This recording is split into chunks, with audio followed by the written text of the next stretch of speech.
descendant of Muhammad. He will be an unparalleled, unequaled leader. He will come out of a crisis of turmoil.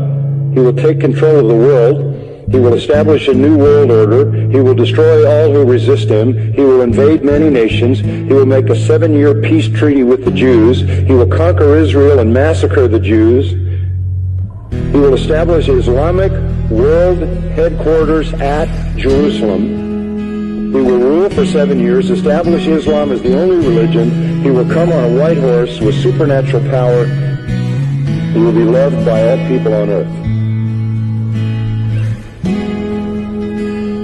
So Jesus will return. Yes, Muslims believe that Jesus will come again. They believe in the return of Jesus.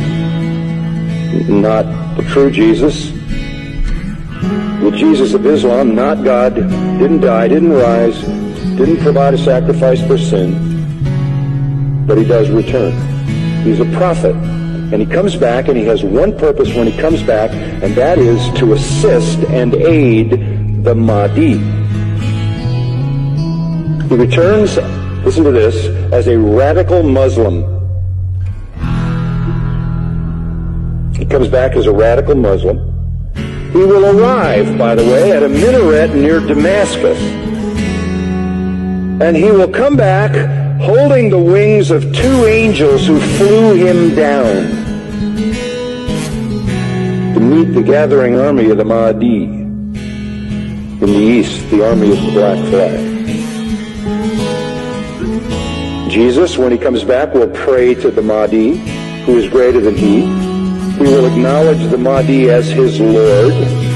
He will make a pilgrimage to Mecca. He will worship Allah, and thus he will lead all Christians who will follow him to reject their notion of Jesus and accept the real Jesus, who is nothing but a prophet and a man. He will establish worldwide Sharia law. He will become the greatest Muslim evangelist, and he will be the final witness on the day of judgment against non-Muslims. Christians everywhere will affirm that they were wrong, that the gospel is wrong, the New Testament is wrong. He didn't die. He didn't rise. He isn't God. He isn't the Son of God. He himself will come back and point out how wrong we've been. He will correct all misinterpretations and all misrepresentations. Let me quote what their literature says. He will shatter crosses. That's metaphoric for the destruction of the church. A symbol of Christianity being placed in the church. He will kill pigs.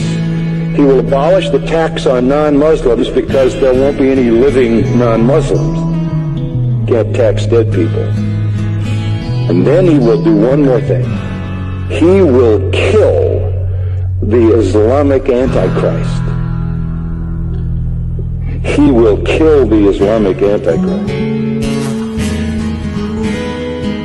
Then he will die and be buried by Muhammad, but not until he has destroyed Christianity by revealing who he really is.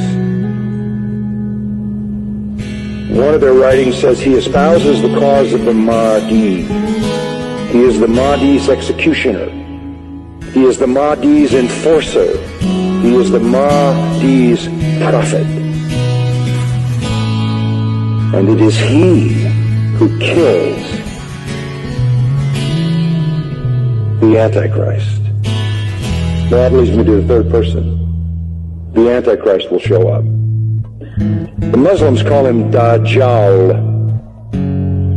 He is the great deceiver. He comes to earth on a mule, and he's blind in one eye. He is an infidel. He is a false miracle worker. This Antichrist, this Islamic Antichrist. But you know who he claims to be?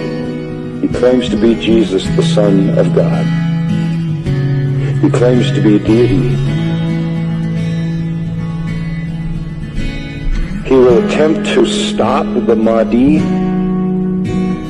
and the true Jesus, but the true Jesus will slaughter him. This is their view of the true Christ. Our Jesus is their Antichrist. Our Antichrist is their Redeemer.